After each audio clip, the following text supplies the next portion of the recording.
आपण टिफिनसाठी पराठा बनवतोय. लहान मुलांना पटकन असा पराठा करून द्यायला डब्यासाठी. तो झटपट होणारा पराठा आहे. आपण कमी साहित्यात पराठा पटकन डब्यासाठी तयार करणारा पराठा करून देतोय. त्याच्यासाठी घालणार आहे मी आता कांदा, बारीक चिरलेला कांदा आहे, लाल तिखट, थोडंसं लाल तिखट घालायचं आहे, पावभाजी मसाला घालणार आहे, थोडासा पावभाजी मसाला, थोडंसं मीठ घालणार आहे,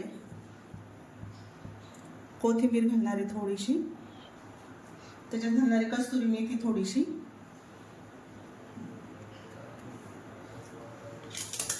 आणि आपण याच्यावर चीज किसून घेऊया.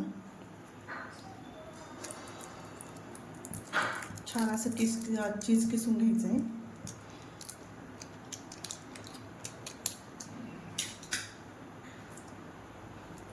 ओवा जिरीची पावडर घालणार आहे.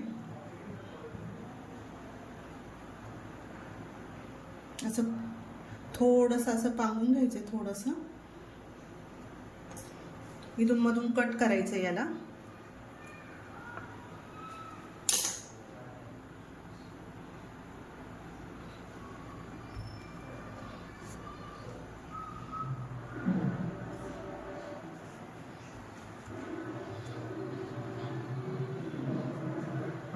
असं दुमडून घ्यायचंय चांगलं.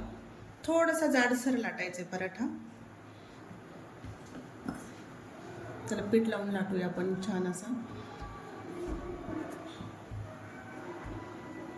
आता आपण पराठा लाटून घेऊया.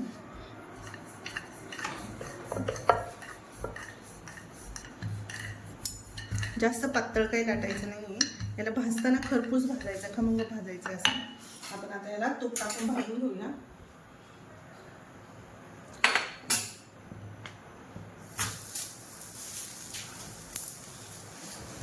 त्याला चमच्याने थोडंसं तूप सोडायचं. कुणाला तेल पाहिजे नसेल तर तेल सोडा.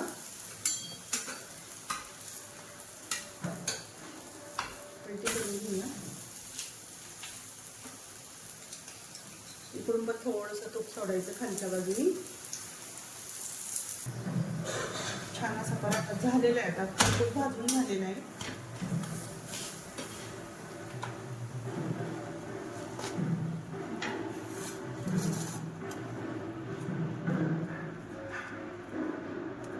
छान असा मसाला बसलेला आहे त्याच्यात. मुलांच्या डब्यासाठी खास पराठा.